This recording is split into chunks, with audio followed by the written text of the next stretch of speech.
नमस्कार दोस्तों, आपका स्वागत है आरपीएससी राजपथ में। और आज की इस विस्तृत चर्चा में हम एक ऐसे विषय पर गहन अध्ययन करने वाले हैं जो न केवल परीक्षाओं के लिए बल्कि सच कहूं तो हमारे भविष्य के लिए बहुत अहम है। बिल्कुल। और सभी सुनने वालों को मेरा भी नमस्कार। हाँ, तो आज का हमारा जो मिशन है और जो मुख्य विषय है वो है सतत विकास लक्ष्य यानी एसडीजीज, एक संपूर्ण मार्गदर्शिका। और आज का एजेंडा बहुत ही स्पष्ट है। इस डीप डाइव में हम एसडीजीज के जो पूरे 17 लक्ष्य हैं उन्हें कवर करेंगे। साथ ही उन्हें याद करने की कुछ बहुत ही शानदार ट्रिक्स भी देखेंगे, उनसे जुड़ी सरकारी योजनाओं पर बात करेंगे और ये भी देखेंगे कि 2016 से 2030 के इस सफर में भारत का प्रदर्शन कैसा रहा है। बिल्कुल। और शुरुआत में ही मैं एक बात स्पष्ट कर दूं, जब हम सतत विकास लक्ष्य कहते हैं ना, तो ये कोई रटने वाला विषय नहीं है। हाँ, विषय का एक बहुत ही महत्वपूर्ण रोड मैप है और आज हम इसे एक मास्टर क्लास की तरह बिल्कुल एक शिक्षक वाले अंदाज में चरणबद्ध तरीके से समझेंगे। इसका मूल मंत्र ही है लीव नो वन बिहाइंड, यानी किसी को भी पीछे नहीं छोड़ना। चलिए इसे विस्तार से समझते हैं। सबसे पहले अगर बात करें इन एसडीजीज के उद्भव की, मतलब ये आए कहाँ से, क्योंकि 2000 से 2015 तक तो हम मिलेनियम डेवलपमेंट गोल्स यानी एमडीजीज पर काम कर रहे थे ना। हाँ, बिल्कुल कर रहे थे। लेकिन देखिए, एमडीजीज के साथ एक बड़ी सीमा थी, वो ये कि वो केवल विकासशील देशों के लिए बनाए गए थे। अच्छा, मतलब सिर्फ गरीब या विकासशील देशों के लिए। बिल्कुल। लेकिन 2015 आते आते दुनिया को ये समझ आ गया कि भाई पर्यावरण और विकास की जो चुनौतियां हैं वो सिर्फ गरीब देशों की तो है नहीं। हाँ, अमीर देशों का भी तो पर्यावरण पर असर पड़ता है। सही कहा। अमीर देशों को भी अपने उपभोग के तरीके बदलने होंगे। इसीलिए 2015 के बाद एसडीजीज को अपनाया गया, जो 2016 से 2030 तक चलेंगे। और सबसे बड़ा अंतर यह है कि एसडीजीज दुनिया के सभी 193 देशों पर लागू होते हैं, चाहे वो अमीर हो या गरीब। मतलब ये ग्लोबल रोड मैप है। हाँ, और इसमें कुल 17 लक्ष्य हैं और उनके अंदर 169 उद्देश्य हैं जिन्हें हम टारगेट्स कहते हैं। 17 लक्ष्य और 169 टारगेट्स। अब ये तो होगी वैश्विक बात, पर भारत में इसे जमीन पर उतारने के लिए, मेरा मतलब है इतना बड़ा काम बिना किसी ढांचे के तो होगा नहीं, तो भारत में इसका संस्थागत ढांचा कैसा है? ये बहुत जरूरी सवाल है। देखिए, भारत में इसके लिए 2 मुख्य एजेंसियां काम कर रही हैं। पहली है हमारी नोडल एजेंसी, जो कि नीति आयोग है। नीति आयोग? हाँ, नीति आयोग का काम है सारी प्लानिंग करना, अलग अलग राज्यों के बीच समन्वय यानी कोऑर्डिनेशन बिठाना और इस पूरे मिशन को जमीन पर उतारना। और दूसरी एजेंसी कौन सी है? दूसरी है हमारी निगरानी एजेंसी मॉस्पे, यानी सांख्यिकी और कार्यक्रम कार्यान्वयन मंत्रालय। इनका काम है लगातार डेटा ट्रैक करना और निगरानी रखना। ओहो, मतलब नीति आयोग प्लान बनाएगा और मॉस्पी डेटा के जरिए चेक करेगा। बिल्कुल। और इसी डेटा के आधार पर NITI Aayog SDG India index जारी करता है, जो राज्यों के लिए बिल्कुल एक रिपोर्ट कार्ड की तरह काम करता है। बेहतरीन। तो अब जब हमें ढांचा समझ आ गया है तो चलिए एक एक करके इन 17 लक्ष्यों को समझते हैं। इन्हें अलग अलग समूहों में बांटा गया है। तो पहला समूह है जीवन का आधार यानी सर्वाइवल। इसमें लक्ष्य 1, 2 और 3 आते हैं। बिल्कुल। जीवन के लिए जो सबसे बुनियादी चीजें हैं, जैसे एसडीजी 1 है नो पॉवर्टी, यानी कोई गरीबी नहीं। और इसे याद करने की ट्रिक है सबसे बड़ा रुपया, मतलब पैसा होगा तो गरीबी मिटेगी। बहुत सीधा से लॉजिक है। और इसके लिए सरकार की जो मुख्य योजनाएं हैं उनमें मनरेगा, प्रधानमंत्री आवास योजना और जनधन योजना शामिल है। मनरेगा से रोजगार मिल रहा है, आवास योजना से छत मिल रही है और जनधन से वो वित्तीय रूप से जुड़ रहे हैं। सही है। अब अगर पैसा आ गया, गरीबी कम हो गई, तो अगला कदम क्या होगा? जाहिर है इंसान पेट भरेगा। यही हमारा एसडीजी 2 है, जीरो हंगर यानी शून्य भुखमरी। और इसकी ट्रिक भी पिछले वाले से ही जुड़ती है। हाँ, पैसे आए तो पेट भरा, मतलब गरीबी मिटने के बाद भोजन मिला। और इस लक्ष्य के लिए राष्ट्रीय खाद्य सुरक्षा अधिनियम यानी एनएफएसए और पोषण अभियान जैसी योजनाएं चल रही हैं। बिल्कुल। अब देखिए, जब पेट भर गया तो सेहत भी सुधरेगी। तो एसडीजी 3 है गुड हेल्थ यानी अच्छा स्वास्थ्य। और इसकी ट्रिक है खाना खाया तो सेहत बनी। सही। और अच्छे स्वास्थ्य के लिए भारत में आयुष्मान भारत जैसी दुनिया की सबसे बड़ी स्वास्थ्य योजना और टीकाकरण के लिए मिशन इंद्रधनुष चलाया जा रहा है। ये क्रम तो बहुत ही शानदार है। अब बुनियादी सेहत बन गई तो इंसान आगे बढ़ेगा। हम आते हैं समूह 2 पर, जो है सशक्तिकरण और समानता यानी एम्पावरमेंट। इसमें लक्ष्य 4 और 5 हैं। तो स्वास्थ्य के बाद क्या आएगा? स्वास्थ्य के बाद आएगी शिक्षा। एसडीजी 4 है क्वालिटी एजुकेशन यानी गुणवत्तापूर्ण शिक्षा। और उसे याद रखने की ट्रिक है सेहतमंद होकर स्कूल गए, या फिर वो एक और ट्रिक है ना, 4 साल की इंजीनियरिंग, लक्ष्य 4 और 4 साल की डिग्री। हाँ, ये वाली ट्रिक विद्यार्थियों को बहुत आसानी से याद हो जाती है। और शिक्षा के लिए भारत में शिक्षा का अधिकार यानी आरटीई और समग्र शिक्षा अभियान चल रहा है। और जब सब पढ़ेंगे तो समानता भी आएगी। यही है एसडीजी 5 जेंडर इक्वालिटी यानी लैंगिक समानता। इसकी ट्रिक है स्कूल में सीखा सब समान है। और एक और बहुत व्यवहारिक ट्रिक है, हाथ की 5 उंगलियां बराबर नहीं होती पर समाज में होनी चाहिए। लक्ष्य 5 और 5 उंगलियां।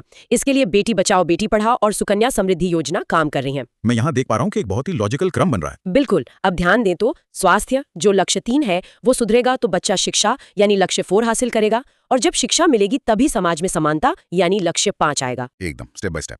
चलिए अब आगे बढ़ते हैं समूह 3 की तरफ। यह है बुनियादी जरूरतें यानी बेसिक नीड्स। इसमें लक्ष्य 6 और 7 आते हैं। एसडीजी 6 है क्लीन वाटर एंड सैनिटेशन यानी स्वच्छ जल और स्वच्छता। और इसकी ट्रिक थोड़ी मजेदार है। हाँ, 6 से छी छी, मतलब गंदगी देखकर हम छींची करते हैं, इसलिए स्वच्छता जरूरी है। और इसे जमीन पर उतारने के लिए स्वच्छ भारत मिशन और घर घर जल पहुंचाने के लिए जल जीवन मिशन बहुत अहम भूमिका निभा रहे हैं। और इसके बाद आता है SDG 7, affordable and clean energy, यानी सस्ती और स्वच्छ ऊर्जा। इसकी ट्रिक है हमेशा साथ रहें स्वच्छ ऊर्जा के साथ। लक्ष्य 7 और 7 शब्द का मेल। और इसके लिए उज्ज्वला योजना है, जिसने महिलाओं को धुएं से मुक्ति दिलाई है। और वैश्विक स्तर पर अंतर्राष्ट्रीय सौर गठबंधन यानी ISA है। चलिए, यहाँ आकर बात बहुत ही दिलचस्प हो जाती है, क्योंकि अब बुनियादी जरूरतें पूरी हो गई हैं तो देश विकास की ओर भागेगा। हमारा समूह 4 है, अर्थव्यवस्था और विकास यानी इकोनॉमी। इसमें लक्ष्य 8 और 9 है। बिल्कुल, SDG 8 है, डिसेंट वर्क यानी उत्कृष्ट कार्य और आर्थिक वृद्धि। और इसकी ट्रिक बहुत ही आसान है, रोज 8 घंटे काम। हाँ, अमूमन शिफ्ट 8 घंटे की होती है, तो 8 से काम याद आ जाएगा। इसके लिए मुद्रा योजना और स्किल इंडिया काम कर रहे हैं। और जब अच्छा काम होगा तो नए उद्योग भी लगेंगे। SDG 9 है, इंडस्ट्री एंड इनोवेशन यानी उद्योग और नवाचार। इसकी ट्रिक मुझे बहुत पसंद आई। i9 प्रोसेसर, कंप्यूटर का प्रोसेसर होता है ना i9, तो I से इनोवेशन और 9 से लक्ष्य 9। हाँ, इनोवेशन के बिना तो विकास संभव ही नहीं है। इसके लिए डिजिटल इंडिया और मेक इन इंडिया जैसी योजनाएं हैं। अब जब अर्थव्यवस्था तेज हो गई तो ये देखना होगा कि फायदा सबको मिले। इसलिए समूह 5 है, समाज और समुदाय। लक्ष्य 10, 11 और 12। SDG 10 कहता है रिड्यूस्ड इनइक्वालिटीज यानी असमानता में कमी। और ट्रिक है बस 10 करो भेदभाव। लक्ष्य 10 और बस। इसके लिए भी जनधन योजना ने बहुत बड़ा काम किया है, वित्तीय समावेशन लाकर। बिल्कुल। और इसके बाद SDG 11 है, सस्टेनेबल सिटीज यानी संवहनीय शहर। ट्रिक है एक एक शहर स्मार्ट बनेगा। एक एक मतलब 11। इसके लिए स्मार्ट सिटी मिशन चल रहा है। पर देखिए, शहर स्मार्ट बनाने के चक्कर में हमें संसाधनों का अंधाधुंध इस्तेमाल नहीं करना है। हाँ, यही आता है SDG 12, रिस्पॉन्सिबल कंजम्पशन यानी जिम्मेदार उपभोग। और इसकी ट्रिक बहुत ही सटीक चेतावनी देती है, दुनिया के 12 बज गए। हाँ, मतलब अगर संसाधन नहीं बचाए तो देर हो जाएगी। बिल्कुल, इसका सीधा संदेश है कि संसाधनों का संरक्षण अति आवश्यक है। और इसी से जुड़ता है हमारा समूह 6, जो है पृथ्वी और पर्यावरण। इसमें लक्ष्य 13, 14 और 15 हैं।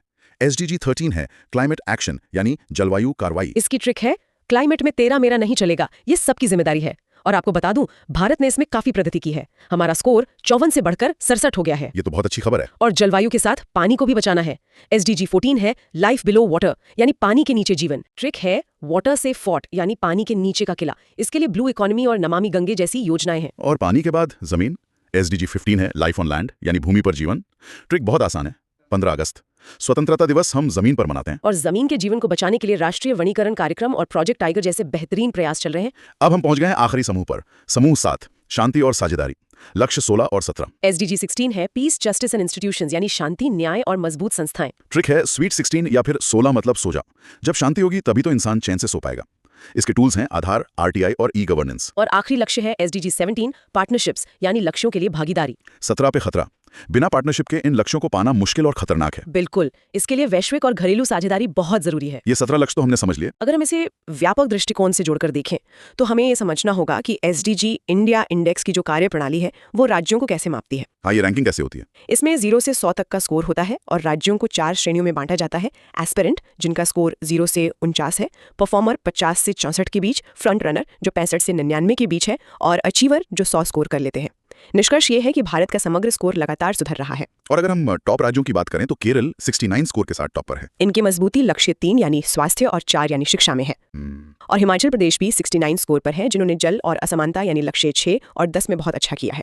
केंद्र शासित प्रदेशों में चंडीगढ़ 68 स्कोर के साथ आगे है, खासकर स्वच्छता और जल में। पर कुछ प्रमुख चुनौतियां भी हैं जिन पर बात करना जरूरी है। वो क्या है? पहली चुनौती है क्षेत्रीय असंतुलन। कुछ राज्य फ्रंट रनर है तो कुछ अभी भी एस्पिरेंट है।